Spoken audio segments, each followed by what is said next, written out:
स्वागत है। आज हम भारतीय क्रिकेट की उस हालिया हार की तह तक जाने की कोशिश करेंगे जिसने हर क्रिकेट फैन को झकझोर कर रख दिया है। बिल्कुल। भारत, जिसे अपने घर में एक ऐसा किला माना जाता था जिसे भेदना लगभग नामुमकिन था, उसे दक्षिण अफ्रीका ने 2-0 से हरा दिया। और ये सिर्फ एक सीरीज की हार नहीं है।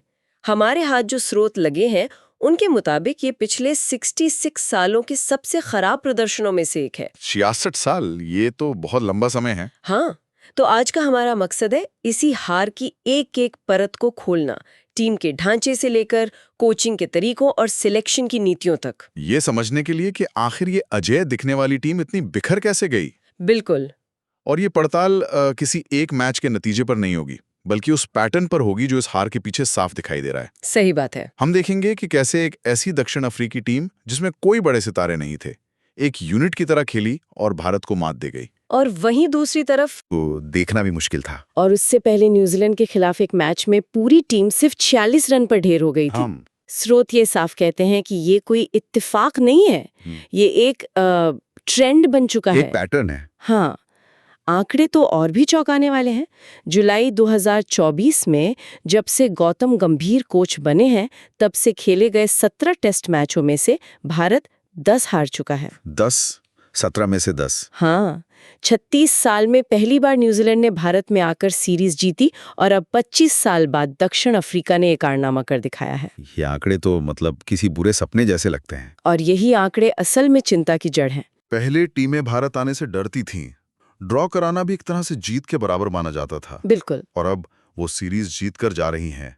यहीं पर स्रोत सीधे सीधे कोचिंग और टीम मैनेजमेंट पर उंगली उठाते हैं। अच्छा। हाँ, एक विश्लेषण में तो गौतम गंभीर को इस पूरे दौर का सबसे बड़ा खलनायक तक कह दिया गया है। ये तो बहुत बड़ा इल्जाम है। बहुत बड़ा।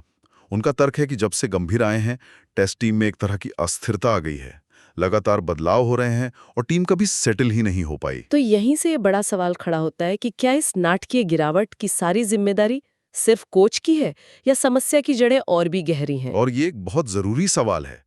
लेकिन क्या ये थोड़ा ज्यादा आसान नहीं हो जाएगा कि हम सारी गलती सिर्फ कोच और चयनकर्ता पर डाल दें? आखिरकार मैदान पर तो खिलाड़ी खेलते हैं। नहीं, आप सही कह रही हैं। क्या कुछ सीनियर खिलाड़ियों की खराब फॉर्म या आत्मविश्वास की कमी भी उतनी ही बड़ी वजह नहीं है? बनाना भी होती है। स्रोतों के अनुसार गंभीर के कार्यकाल में एक तरह का कह सकते हैं डर का माहौल होने की बात कही गई है, जहां खिलाड़ी अपनी स्वाभाविक गेम खेलने से कतरा रहे हैं। अच्छा। लेकिन हाँ, आप सही कह रही हैं, सीनियर खिलाड़ियों को भी जिम्मेदारी लेनी होगी। जब टीम मुश्किल में होती है तो आप अपने सबसे अनुभवी खिलाड़ियों की तरफ देखते हैं कि वो आगे आकर पारी को संभालें। बिल्कुल, जो इस सीरीज में बिल्कुल देखने को नहीं मिला। तो ये एक मिलीजुली नाकामी है जहां सिस्टम और खिलाड़ी दोनों ने निराश किया है। ये तो बहुत ही गंभीर बात है। चलिए अब इस समस्या की जड़ तक पहुंचते हैं। पहली और सबसे बड़ी समस्या जो स्रोत बार बार उजागर कर रहे हैं वो है टीम का संतुलन, ये यूं कहें कि असंतुलन। बैलेंस। हाँ, कहा जा रहा है कि टीम में स्पेशलिस्ट बल्लेबाजों की भारी कमी है। यशस्वी जायसवाल और साई सुदर्शन को छोड़ दें तो बाकी कौन है जिस पर आप आंख बंद करके भरोसा कर सकती है? सही सवाल है। यही हाल गेंदबाजी का है, जहां जसप्रीत बुमराह, मोहम्मद सिराज और कुलदीप यादव के अलावा कोई चौथा स्पेशलिस्ट गेंदबाज नजर ही नहीं आता। और ये स्पेशलिस्ट शब्द यहाँ बहुत अहम है। टेस्ट क्रिकेट स्पेशलिस्ट्स का खेल है। आपके पास ऐसे बल्लेबाज होने चाहिए जो घंटों तक क्रीज पर टिक सकें और ऐसे गेंदबाज जो लगातार एक ही लाइन लेंथ पर गेंदबाजी करके बल्लेबाज का सब्र तोड़ सकें। और हमारी टीम में बिट्स एंड पीसेस क्रिकेटर्स, यानी कि जो थोड़ा थोड़ा सब कुछ कर लेते हैं, उनकी संख्या बढ़ गई है। जो T20 में तो ठीक है, पर हाँ, T20 में ये बहुत उपयोगी हो सकते हैं, लेकिन टेस्ट में अक्सर ये ना तो पूरी तरह से बल्लेबाज होते हैं और ना ही गेंदबाज। नतीजा ये होता है कि जब दबाव पड़ता है तो बल्लेबाजी भी ढह जाती है और गेंदबाजी में भी वो पैनापन नहीं दिखता। और ये मुश्किल तब और बढ़ जाती है जब हम सिलेक्शन की नीतियों को देखते हैं। बिल्कुल। एक तरफ सरफराज खान जैसा खिलाड़ी है जो रणजी ट्रॉफी में हजारों रन बना रहा है, रनों का अंबार लगा रहा है, एक के बाद एक शतक लगा रहा है, लेकिन उसे टीम में जगह नहीं मिलती। और दूसरी तरफ मोहम्मद शमी जैसा अनुभवी गेंदबाज रणजी में अपनी फिटनेस और फॉर्म साबित करता है, लेकिन उसे भी बाहर रखा जाता है। इससे तो यही संदेश जाता है कि घरेलू क्रिकेट में आप कितना भी अच्छा प्रदर्शन कर लें, उसकी कोई कीमत नहीं है। वही तो। और सरफराज का मामला तो और भी पेचीदा है। स्रोत बताते हैं कि बात सिर्फ रन बनाने की नहीं है, बल्कि पर्दे के पीछे कुछ लोग उनकी फिटनेस या मैदान पर उनके तेवर पर सवाल उठाते हैं। लेकिन प्रदर्शन का क्या? वही तो बात है। उनके समर्थक कहते हैं कि अगर आप घरेलू क्रिकेट के इतिहास के सबसे बेहतरीन आंकड़ों में से एक रखने वाले बल्लेबाज को सिर्फ इसलिए बाहर रखेंगे क्योंकि आपको उसका एटीट्यूड पसंद नहीं, तो फिर घरेलू क्रिकेट का मतलब ही क्या रह जाता है? ये तो एक सीधी टक्कर है, प्रदर्शन बनाम प्रबंधन की पसंद। बिल्कुल। और जब प्रबंधन की पसंद को ज्यादा तवज्जो दी जाती है तो ड्रेसिंग रूम में भी एक गलत संदेश जाता है। खिलाड़ियों को लगता है कि मेहनत से ज्यादा जरूरी है सही लोगों की नजरों में रहना। ये तो टीम के कल्चर के लिए बहुत खतरनाक है। बहुत ज्यादा। और टीम के अंदर जो खिलाड़ियों के रोल को लेकर कंफ्यूजन है, वो तो मैदान पर साफ दिख रहा था। बिल्कुल। इसका सबसे बड़ा उदाहरण शायद वॉशिंगटन सुंदर को नंबर 3 पर बल्लेबाजी के लिए भेजना था। ये प्रयोग तो किसी को समझ नहीं आया। किसी को भी नहीं। और ये सिर्फ एक गलत फैसला नहीं था, ये मतलब क्रिकेट की जो बुनियादी समझ है उस पर सवाल उठाता है।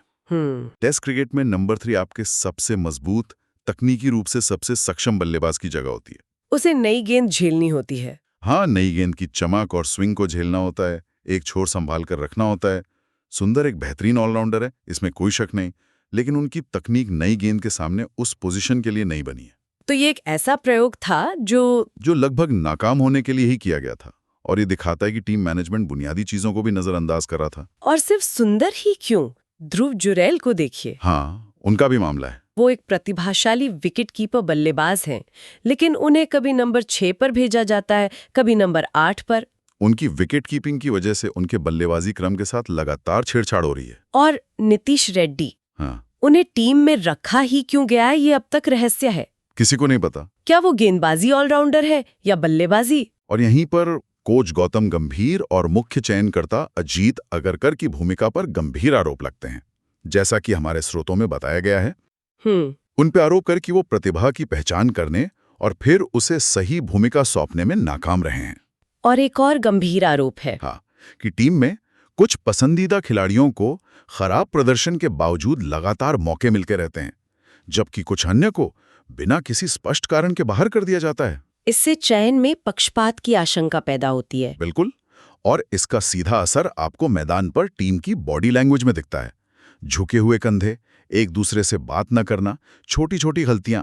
ये वो भारतीय टीम नहीं लगती थी जिसे हम अपने मैदानों पर दहाड़ते हुए देखने के आदी हैं। बिल्कुल नहीं। तो एक तरफ भारतीय टीम में इतनी उथल पुथल और भ्रम था, लेकिन हमें ये भी समझना होगा कि इस कहानी का दूसरा पहलू क्या है। दक्षिण अफ्रीका, जिसमें कोई जैक कैलिस, एबी डिविलियर्स या हाशिम अमला जैसा बड़ा सितारा नहीं था, उन्होंने ऐसा क्या सही किया जो हम नहीं कर पाए? इसका जवाब सिर्फ एकजुटता नहीं बल्कि रणनीति की स्पष्टता और अनुशासन में है। कप्तान टेम्बा बाउमा ने अपने सीमित संसाधनों का बेहतरीन इस्तेमाल किया। उन्हें पता था कि उनकी टीम में सुपरस्टार नहीं है। हाँ, उन्हें पता था कि उनकी टीम में भारत जैसे सुपरस्टार नहीं है, इसलिए उन्होंने टीम गेम पर जोर दिया। उदाहरण के लिए, उन्हें पता था कि उनके स्पिनर साइमन हार्मर भारतीय बल्लेबाजों को परेशान कर सकते हैं। तो उन्होंने आक्रामक फील्ड लगाई। बिल्कुल, लगातार आक्रामक फील्ड लगाकर गेंदबाजी कराई और भारतीय बल्लेबाजों को गलतियां करने पर मजबूर किया। उन्होंने भारत के बड़े नामों से डरने के बजाय उनकी कमजोरियों पर वार किया। और उनकी फील्डिंग भी कमाल की थी। ऐसा लग रहा था मानो हर खिलाड़ी गेंद को अपनी तरफ खींच रहा हो। सही कहा। जितने मुश्किल कैच उन्होंने पकड़े, उतने ही आसान कैच भारतीय फील्डरों ने टपकाए। आपने बिल्कुल सही नस पकड़ी है। फील्डिंग किसी भी टीम के मैदान पर रवैये का आईना होती है। दक्षिण अफ्रीका की फील्डिंग दिखा रही थी कि वो भूखे हैं, वो जीतना चाहते हैं। हर खिलाड़ी दूसरे के लिए जान लगा रहा था। मार्को जैनसन और साइमन हार्मर, हाँ, इन जैसे नए खिलाड़ियों ने दिखाया कि टीम गेम क्या होता है। उनकी रणनीति स्पष्ट थी और हर खिलाड़ी अपना रोल जानता था, जो भारतीय टीम की स्थिति के ठीक विपरीत था। बिल्कुल। उनके पकड़े गए कैच, उनके रन आउट, बाउंड्री पर बचाया गया रन, ये सब छोटे छोटे योगदान मिलकर एक बड़ी जीत की कहानी लिखते हैं। उन्होंने ये साबित कर दिया। उन्होंने ये साबित किया कि एक अच्छी तरह से तैयार की गई योजना सितारों से भरी टीम पर भारी पड़ सकती है। तो इन सब का क्या मतलब निकाला जाए? ये तो साफ है कि ये हार सिर्फ स्कोरबोर्ड तक सीमित नहीं है, ये भारतीय क्रिकेट के लिए एक बड़ी चेतावनी है। एक वेकअप कॉल कह सकते हैं। हाँ, एक वेकअप कॉल। और इसी बात को आगे बढ़ाएं तो ये सिर्फ एक चेतावनी नहीं बल्कि एक आईना है। ये भारतीय क्रिकेट के पूरे सिस्टम को आईना दिखाता है। ये बताता है कि घरेलू क्रिकेट यानी रणजी ट्रॉफी को फिर से वो सम्मान और महत्व देना कितना जरूरी है जिसके वो हकदार हैं। और स्पेशलिस्ट खिलाड़ियों की पहचान करनी होगी और उन्हें अपनी भूमिका में स्थिर होने का मौका देना होगा, न कि हर दूसरी सीरीज में टीम से अंदर बाहर करना। तो अब गेंद पूरी तरह से बीसीसीआई और प्रबंधन के पाले में है। उन्हें कड़े फैसले लेने होंगे। और वो कड़े फैसले क्या हो सकते हैं?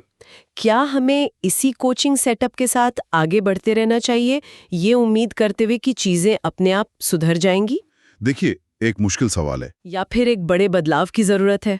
स्रोतों के विश्लेषण के आधार पर दो रास्ते नजर आते हैं। पहला, आप इसी मैनेजमेंट पर भरोसा बनाए रखें और उन्हें अपनी गलतियों से सीखने का वक्त दें। लेकिन इसमें जोखिम है। बहुत बड़ा जोखिम यह है कि टीम का आत्मविश्वास और घरेलू दबदबा और कम हो सकता है। और दूसरा रास्ता है कि आप स्वीकार करें कि ये प्रयोग विफल रहा है और टीम के पुनर्निर्माण को प्राथमिकता दें। एक ऐसा कोच और चयन समिति लाएं जिसका ध्यान टेस्ट क्रिकेट की बारीकियों पर हो, जो घरेलू प्रदर्शन को महत्व दे। हाँ, और जो खिलाड़ियों को सुरक्षा और स्पष्टता का माहौल दे सके। फैसला जो भी हो, वो भारतीय क्रिकेट के अगले 5-7 साल की दिशा तय करेगा। तो आज की इस गहरी पड़ताल से ये स्पष्ट है कि भारतीय टेस्ट क्रिकेट एक बहुत ही अहम और नाजुक मोड़ पर खड़ा है। बिल्कुल। टीम का गौरव, उसका सम्मान और घर पर उसका अजेय होने का तमगा, सब कुछ दांव पर लगा है। और सोचने के लिए एक अंतिम विचार ये है, क्या ये समस्या सिर्फ कुछ खिलाड़ियों के खराब फॉर्म या एक कोच के तरीकों की है, या ये कुछ और है? या ये उस पूरी व्यवस्था की खामी को उजागर करती है जो कहीं ना कहीं आईपीएल की चकाचौंध, उसके ग्लैमर और उसके पैसे में टेस्ट क्रिकेट की बुनियाद, यानी धैर्य, तकनीक। हाँ, धैर्य, तकनीक और अनुशासन को नजरअंदाज करती जा रही है। इस सवाल का जवाब ही भारतीय क्रिकेट के भविष्य की दिशा तय करेगा।